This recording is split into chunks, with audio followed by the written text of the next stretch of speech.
be a thought leader, you need a lot of space. You need space to think, space to sell, and space to deliver. And I really like the quiz that we've created for the thinker, worker, hustler personality types. I think we've all got a natural tendency towards one of these. And in my experience of working in the thought leaders community, often thinkers don't prioritize a space for sales. Hustlers often lack space for life admin and consolidation, and workers don't create enough space to rest, to be inspired, and just to give themselves the space to think. So regardless of your personality or your preferences, I reckon we all need space. And being your business means you need way more personal space than someone with a job. There is so much of your identity tied up in what you do that when you are what you do, you need to be generous with yourself. I'm really grateful that I caught on to this early. I realised very early into my self-employment that my practice was only going to be as good as I was. And I think there's two parts to this. There's creating space and holding space. And they're two different things. So creating space is about giving yourself time and the conditions you need to do the things that are important to you. It's about being super intentional about what is important to you and being committed to your plans and your dreams. It's about building a life that serves you so you can serve others. Holding space is about protection. It's about protecting yourself from all the things that will try and mess with your commitments, the distractions, the interruptions, the things that people will put in your path. They're almost testing your resolve. This is about boundaries, about being committed to yourself and the world that you are in. Sometimes you need to prioritize yourself over the other people in your world, and this can go badly.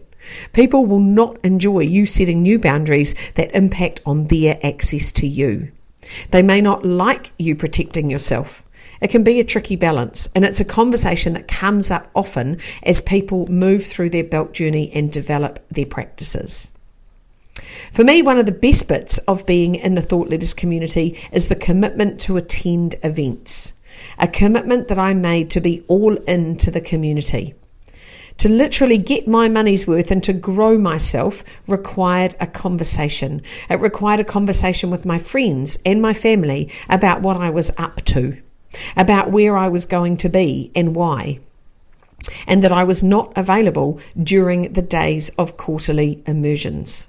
Now, this was not easy. I've got 4 children and a lot of other commitments, but I decided it was important to truly allow myself to indulge in the community and the learnings, and so I needed to lean in without distraction. I needed to give myself the gift of 3 days without domestic chores, without parental responsibilities. I needed to commit to attending events so that I could develop some of my now most important relationships, and so I could give myself fully to the experiences that were being created. We have our May immersion starting tomorrow, and it's my 34th immersion, and I cannot wait. After 33 immersions, I still get excited on the eve of immersion. 3 days coming up to immerse myself in conversations and learnings and to learn and teach so many people. There are so many wise people in the community that I get to learn from that I'm so grateful for. We've got a student residential coming up in June, a week-long deep dive where 6 students are going to be deeply unpacking and designing their practices and their expertise with Matt and I. And we've also got a global event in Fiji in October. This is a week of celebration, of connection and sessions to reinvigorate our practices for 2024. I think that making yourself a priority if you want to make an impact is incredibly important.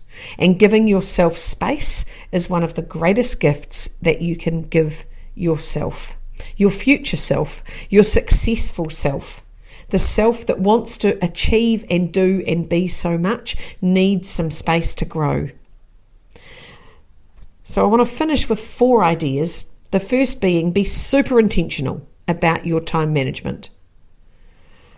Explore what it means to be loyal to your joy. What does that look like for you, being loyal to your joy, to what you want in your world? The third being committing to your dreams. Having a dream and committing to it. What are you committed to? And what are you committed to giving up so that you can have the dreams that are living inside of you right now? And then giving yourself the conditions you need to grow.